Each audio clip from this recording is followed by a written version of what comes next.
புதிய பேருந்து நிலையத்தில் 22ஆம் தேதி காலை 11 மணி அளவில் தேனி ஓடைப்பட்டி புதிய நவீன ரக பேருந்தை தேனி எம்பி கொடியசைத்து துவக்கி வைத்தார்.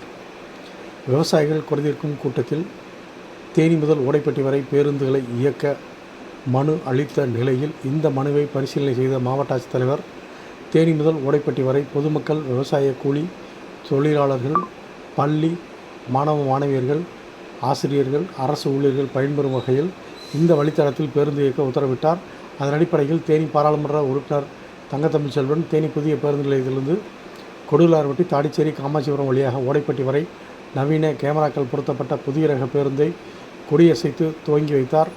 இந்த நிகழ்ச்சியில் திட்டக்குழு உறுப்பினர் நாராயணபாண்டியன், தமிழக பாதுகாப்பு விவசாய சங்க ஒருங்கிணைப்பாளர் சீனிராஜ், திண்டுக்கல் மண்டல தொமுச பொதுச்செயலாளர் செந்தில், பொருளாளர் முத்துக்கண்ணன் உள்ளிட்ட பலர் கலந்து கொண்டனர்.